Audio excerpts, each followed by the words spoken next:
Perfect. So I'm just going to talk at you in a, saying what I want to say. I've got quite a lot I want to cram in.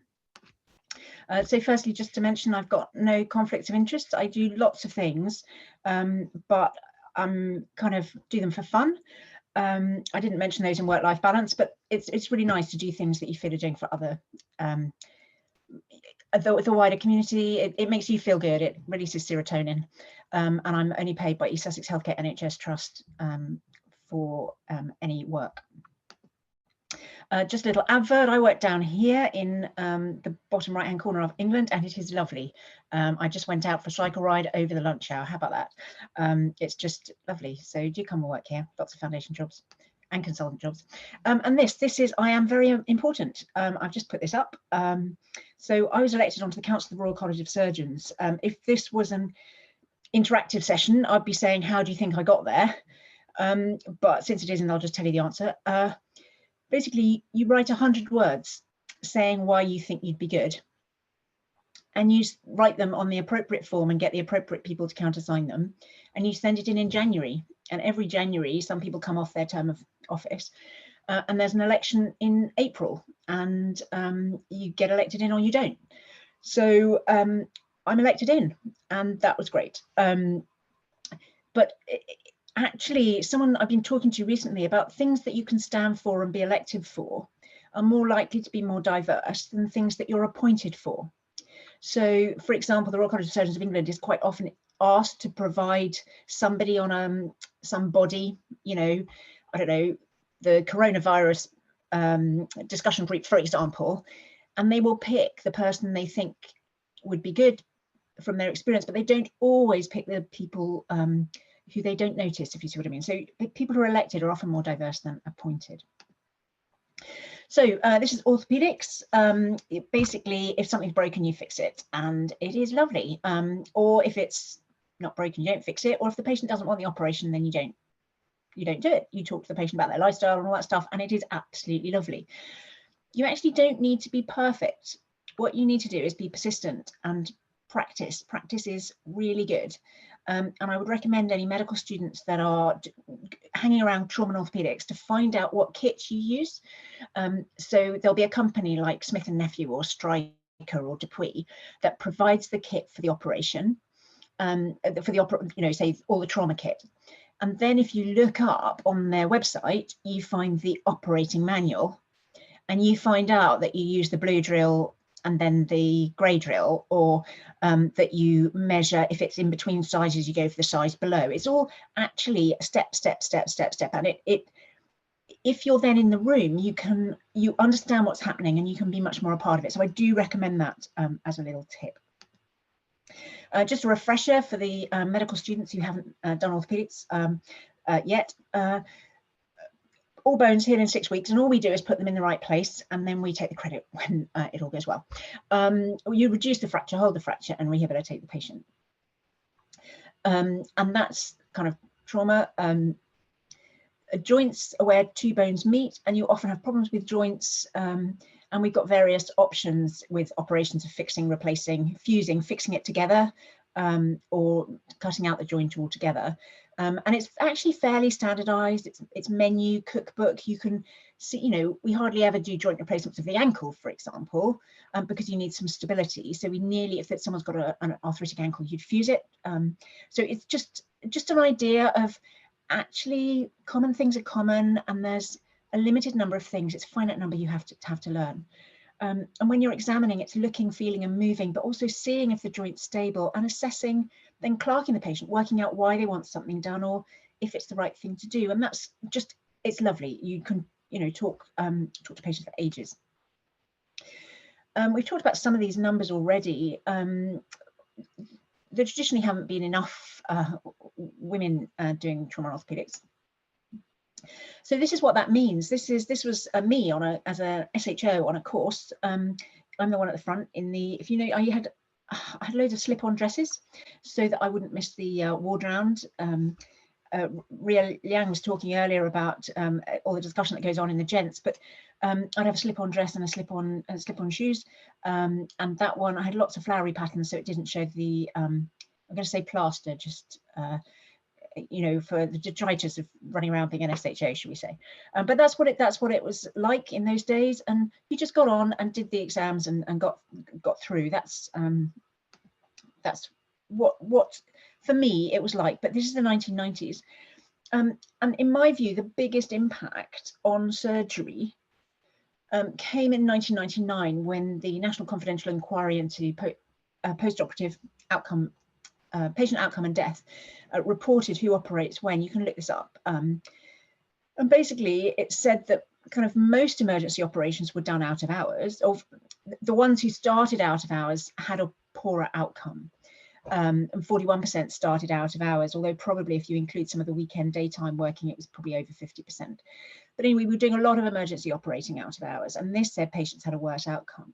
So instantly there was CPOD lists and trauma lists, which meant that you weren't having to heroically operate all night or operate on anything that needed doing.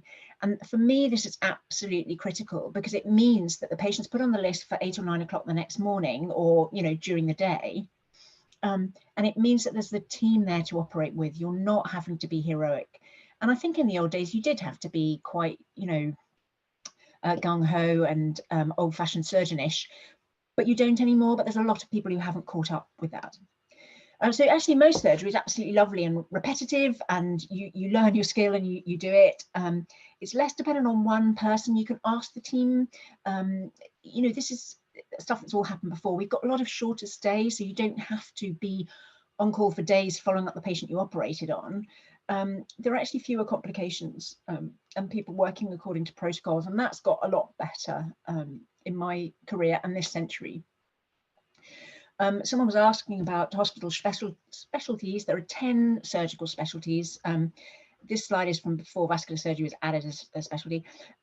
So on the right is the pie chart of where UK medical students go to, the ones that go into hospital medicine. There's another 50% 50% go into general practice. Of the 50% that go into hospital medicine, about a fifth go into surgery. And of the ones in surgery, there's basically the big two specialties of general surgery and trauma and orthopedics, and then there are the other specialties as well. What I haven't put in is the sidebars of how many women and how many men, but you can probably imagine that. These are some numbers attached to that. So yeah, there's around 17,000 surgeons of all sorts, or all grades, and of those, you can see the numbers for each specialty. So basically, you choose your specialty once you've done your core training to become a kind of registrar in that specialty. I mean, there are some exceptions, but that's basically what you do.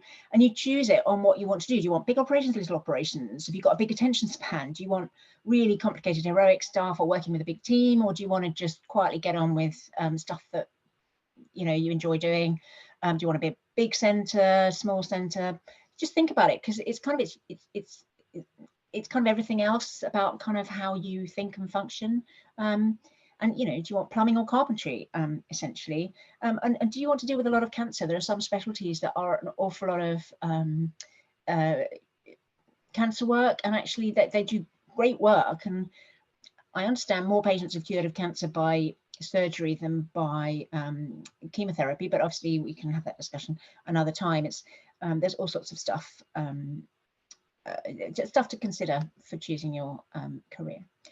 So basically, it's kind of important, if you want to do surgery, just sort of collect your evidence and present it, and try and do just do stuff, because when you do stuff, it makes you want to do more stuff. I'd also say, if you're wanting to apply to something, talk to someone who's already doing that job and say, can you please look at their application form and work out where you've got a gap, and try and fill in that, because otherwise we tend to do what we like doing and we don't fill in the gaps of where we might be scoring points for another thing.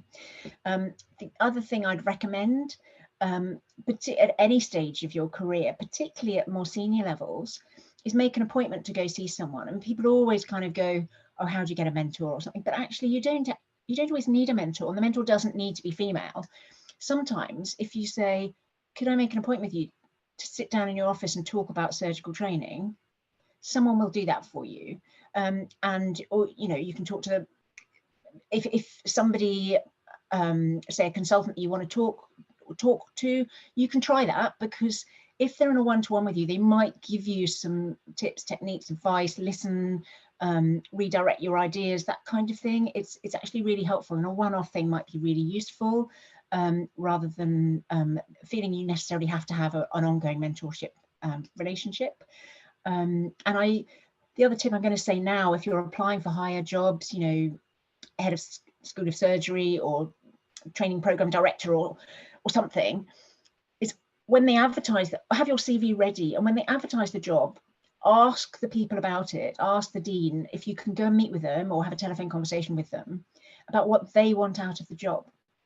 And similarly for consultant jobs, don't think you have to have your CV perfect, but you go and ask them what they want out of the job and what their problems are, and then you can repeat some of that back in the interview, and you're kind of getting, you're redirecting what they want so that you look like what they want, rather than just thinking it's about selling yourself. This is just some hurdles. This is kind of fairly crude, because obviously 10% of medical students are mature students, and lots of people don't, you know, take time off to go backpacking or whatever they, you know, very sensibly want to do. But you've got 2 years as a foundation doctor, and then a couple of years of core training, and then specialty training, which we're going to go back and call registrar eventually, and then you apply for consultant job. But there are hurdles. Those arrows are hurdles, and they've always been those hurdles. And the hurdles are kind of the slightly difficult bit, because that's when you've got to prove yourself and get the next job, the next rotation. But once you've got it, you should be supported. There should be a whole team supporting you. So I'm just drawing your attention to when the critical hurdle is between SHO and registrar is around the age of 29. If, you know, for people who've gone through a very traditional way of doing things. And this is what also happens at age 29. And this is really, in my opinion, when women and men are at their most different. And the problem is surgical training is quite long, and a lot of people try and they have small children, or they're raising a family, men and women, during the time of surgical training. Now, actually, I looked at some numbers, and I slightly kicked myself for writing this paper. As you can see, it's some time ago, from 10 years or so ago. But basically, it said that the women who do apply are statistically significantly more likely to be appointed. So basically, that let everyone off the hook of kind of, oh no, we're not being discriminatory against women, isn't that great? But the other point to make was that there were women dropping out. There were women not continuing to apply to higher training. It wasn't that women didn't want to do surgery, because 23 to 29% of the applicants into core training were female. So at the time they'd be going, well, women don't want to do surgery. So we kind of come beyond that. But actually, kind of only half of those were progressing to apply to higher training. So we had a problem, and we need to do something about training. We still need to do something about training. Just to carry on about the pregnancy, it's a short time in a career. The Royal College of Physicians have commented that they did a survey just 2 years ago. There's far more consultants who are part-time than trainees. And it's quite easy to go part-time as a consultant. You can work with x-rays when you're pregnant, because the machines are designed not to have too much scatter, because obviously when the fetus is forming is when you're least likely to know you're pregnant. So that's the kind of most dangerous bit. And so they are incredibly risk assessed. That's a picture of me operating when pregnant. Everyone has a slightly different experience. There's lots of information on the Royal College of Surgeons of England website. And you kind of just have to know that there's a way, and that there's a picture of a breast pump. So you can breastfeed night and morning, or you can take a breast pump into work and keep your supply going, and you can freeze it and someone can give it to the baby later. And actually bringing up kids is a full-time job, but we can get help. And people kind of think about the getting through the pregnancy bit, but actually it's really hard work. It takes a lot of time, and actually sadly some money bringing up kids, but you can box and cox and work out what your childcare needs are with your family. And it would be really nice if more men went less than full time, so they could look after their kids a day or two a week. And just often we haven't had much experience of other parents, particularly as doctors, stuck in what we do. And just to be aware that up to the age of 10, children, you know, are lovely, and you can go do nice things with them, and they'll remember the picnics and the holidays, and you spend a lot of time taking them to football and rugby and whatever they're into. But as a teenager, you need to have built up that trust, because they almost need you more. You need to be, I now try and be in when my sixth former is home from school, just to have a chat about the day and have some food. And you know, it's kind of, it's a different dynamic. And after kids, you've got ages of lots of stuff to do. And this is what we want. This is a picture from the last Women in Surgery conference. It's about everybody, and some people, you know, will take time out to have babies or come back, or that sort of thing. But we need to value every moment people are there, so people spend less time doing the admin stuff and things they don't need to do. And surgery, I feel, has changed an awful lot as a career in my lifetime. And I'm a lot older than I look, I realise. But that thing about team working is critical. So you don't have to be heroic, and nobody's perfect all the time, every day. Things have got more specialisation has actually helped, because you could argue in the past that if you were supposed to do every operation was possible to do in general orthopedics, you kind of needed to be there a lot of hours practicing. And when I became a consultant, I had to explain that I would not be doing spinal surgery. Not even a hot disc out of hours. I would be sending it away or phoning a friend. And I had to almost argue that point, and that's only 20 years ago. So things have changed. So now you kind of only need to specialize on kind of one part of the body. You're working in a team, and it means you do the best of what's possible in that area. And the other thing is patient expectation has changed, and there's been a lot more data out, and an acknowledgement that about 10% of operations will have a complication. And that's a very humbling experience, and particularly if you're discussing your data in audit meetings and so forth, that actually no one's perfect, even if they say they are. And it's good to talk about getting the processes right together. So it's a team endeavour. And if it's a team endeavour, you don't need to be there every hour that there is. The other thing to say is, you know, in the past, consultants would normally do private practice, but you don't really need to anymore if you can juggle your finances properly. And sometimes you need to have a conversation about that rather than just assume. You know, you need to talk to your partner about where you're going to live. Try and be close to work so that you can, if you're on call, you can pop home, maybe, that sort of thing. And life doesn't always work out as you want it. But maternity leave, paternity leave is a right. That is an absolute right, that to be able to take that time. Parental leave needs some working on. All specialties you can work, you can train less than full time. If you can apply, and at the moment you have to have a reason for doing so. But otherwise, but we're trying, the various bodies like the Royal College of Physicians trying to change that anyone who wants to work train part time can apply and get accepted to train part time. And actually, just to be aware, your partner doesn't need to be your soulmate on everything. Sometimes you will disagree on things, and I fear that the gender pay gap means that women tend to earn a bit less than men, so by default they're the ones that stay at home after having a baby, because it's more financially viable to do that. But it doesn't need to be that way. Just a timetable. This is a fairly typical timetable for a 10 PA consultant. I've actually just dropped down to 9 PAs when my mother got dementia, so I could manage all her things. But basically, a consultant timetable is pretty straightforward. It's a couple of days operating, a couple of days clinic, and most people have a non-hospital day. So it's not the consultant job plan is actually doable around a normal life.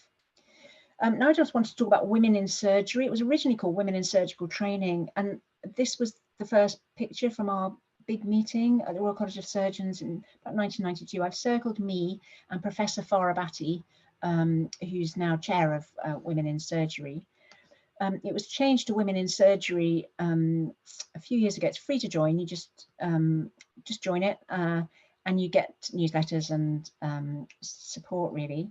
And I've talked about that bit about if you're going for a senior role, go and visit. Don't feel you have to be perfect at the time. You know, it's not about having a mini interview or something. It's ask what they need. I'm just saying, while I've been on the Council of College of Surgeons, they've allowed me to write whatever I want to write because it's free essentially. So I've written all this stuff. Undergraduate Curriculum in Surgery, avoiding unconscious bias, I'm going to talk about shortly, and how to learn in the operating theatre. So do have a look. If you go to that /study website, you can find all of these. So they're freely available. Just pick them off and have a look, particularly the learning in the operating theatre. So you're ahead of the game and then feel like you're part of the team. I'm just saying the problem is it's not just about being good enough and getting selected. There's still quite a lot of there's a lot of discrimination out there that people don't realise they're doing. There's a lot of unconscious bias out there, and there are a lot of, I'm afraid to say, surgical registrars still putting off medical students, and also people that are kind of my age who are maybe a dean of a medical school or something who not doing surgery at all, but the last experience they had was when it was really difficult and you had to be really heroic, and they don't realise how much it's changed and how much it's team working. And just to say, some women have always made it. There's a picture of Margaret Thatcher and her all-male cabinet, and she was Prime Minister when I was a House officer. I remember her resigning in 1990. So, you know, she survived on very little sleep. I survived on very little sleep. As we've heard earlier, that's not a way to live your life. I mean, we need to fit everything in. Just to say, I am a rubbish role model, absolutely rubbish.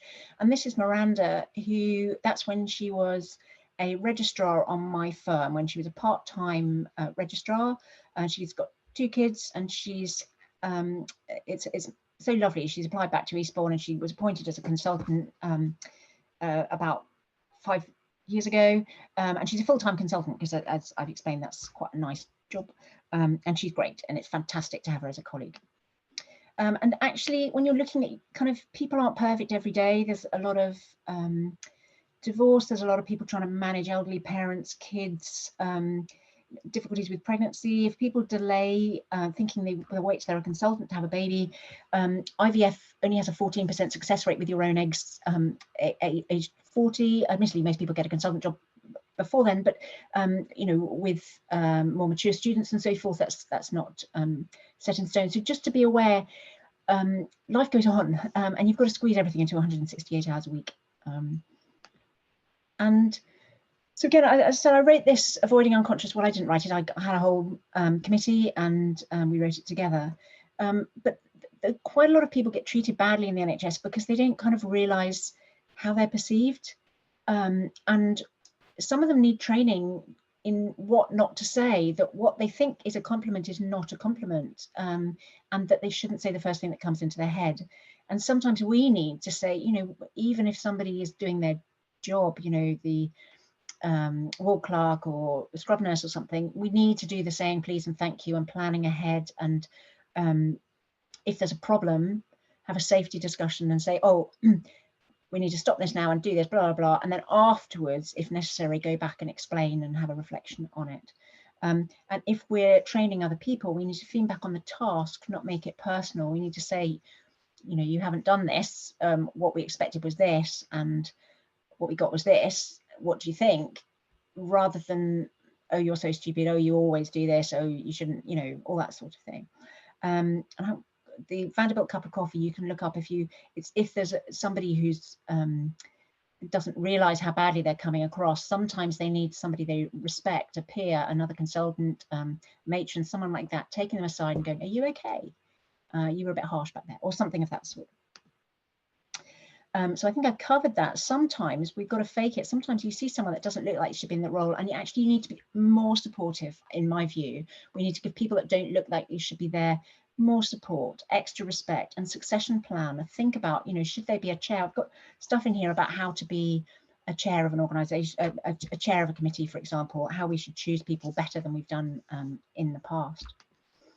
As I said, the learning the operating theatres, please, if you try and get involved, practice scrubbing in advance. This is this is explaining to people that you're allowed to scrub and be in there, and that's good for your training, whatever thing you want to do.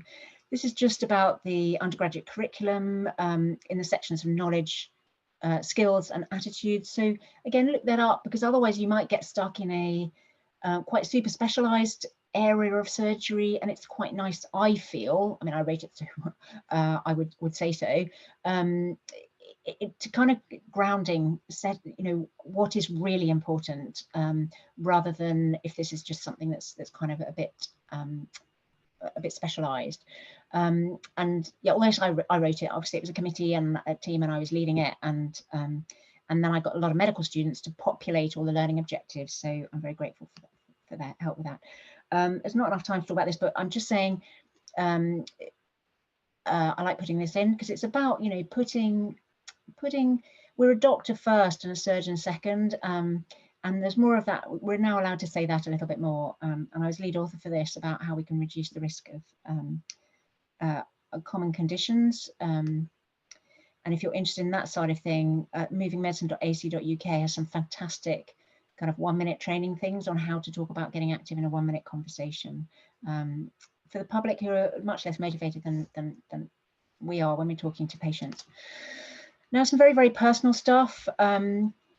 Most people are just doing their best and sometimes get so blinkered that they don't really realize how they come over to others. And sometimes you need the team to kind of remind people to be respectful to others. So I'm just going to, I had some time off work. I was very ill. That was after climbing a flight of stairs, cyanosed, short of breath. It came on fairly quickly. And I was diagnosed with myeloma and cardiac amyloidosis exactly 2 years ago. And at the time, I don't ever make slides like this. This is really stupid. But at the time, I thought the 5-year survival was 5%, because that's what it was on the papers I could find. Now, luckily, it's gone up, and the chemotherapy's got better, and I've just had a stem cell transplant. So that should, you know, I'm back at the 50% 5-year survival trajectory, which is fantastic. But so at the time, and the thing about myeloma is it's cancer of the plasma cells that make antibodies, they make excess of the antibody light chain, and that gets deposited as a beta-pleated sheet in the heart, the circulating amyloid, and that causes restrictive cardiomyopathy. So I'm mentioning this for a couple of reasons. One is that physical activity thing is incredibly important. As surgeons, we need to get people out doing a little bit of exercise, preparing for their surgery, and they reduce their risk of complications by between 30 and 80%. And that's the, you know, Macmillan work. I've got out on my electric bike. In fact, I went out over lunchtime today on my electric bike just because I need to put that in, and it's made me functional again. But we need to find some way of talking to our patients about their lifestyle and things that doesn't seem like we're bullying them. And it is part of surgery, because it's part of that shared decision making with the patient. So I've returned to work. I've dropped a session. I've got a new role at the Centre for Perioperative Care, which is all about getting people fitter for surgery and pathways and things, working with the Royal College of Surgeons and the Royal College of Anaesthetists. And that's a paid session, which is great, because I was applying for things, but I wanted something to, just in case I couldn't operate again, because I'm only 55, I wanted still to be able to earn money. And there's various things I could talk about people not wanting to give me references because they thought I should be resting. But we'll talk about that another time. So yeah, we need men and women to support all surgeons, and to put in the time required for childcare. You can't assume the kids will bring themselves up. We need people to not see presenteeism as the only way of doing it. We need to value every person in the team at every moment, and high standards. The two are not, you know, the two should go together, not be mutually exclusive. I borrowed this from Ria Liang about invisible disability. One reason I've talked about it is actually people don't realize I'm ill. And if you realize that you need to make things work as well as they possibly can for someone who's got a disability, you then realize you've got to make everything work as well as it possibly can for someone else who's on your team, so that everyone's working together to the best of their ability. It's a collection of individuals. Probably haven't explained that well. My last kind of thing about how we change behaviour, how we get people to value everybody who's in the team. And it's a bit of a carrot and a stick. So I used to run the cycle campaign group in Eastbourne, and some of it's about, you know, be nice to cyclists, and some of it about actually, no, you get 3 points on your licence if you go too close when you overtake. So that's the end of my talk. I've just put a few, that's when my baby was 1 day old, and she's wanting A-levels at the moment. But basically, surgery is the most amazing job. You need to focus on the important things and do stuff. Respect individuals, everyone in your team. Please don't do as I did. Please don't do as I did. Value your time. The Centre for Perioperative Care, CPOC, Exercise the Miracle Cure, you can just Google or look up. Royal College of Surgeons of England, you can join, as I say, Women in Surgery for free. If you want to join the affiliates program for medical students and foundation doctors, I'm afraid it's £15 a year, but you feel part of a team. And I also want to mention Medical Women's Federation. They help women at all stages of their career. And that's actually really useful. You don't realise you're different from the men, or often people don't realise they're different from the men until they suddenly get a problem. And the Medical Women's Federation has really fought for pension rights and so forth. So do follow them. So that's me. I'm going to stop sharing my screen. Thank you. That was great. Thank you so much, Scarlett. That was amazing. I'll have to now share the feedback form, but we'll be back at 4:40 and we'll let people ask more questions to you as well. Thank you so much for the talk. Oh, it's a pleasure. Thank you. Thank you. There we go.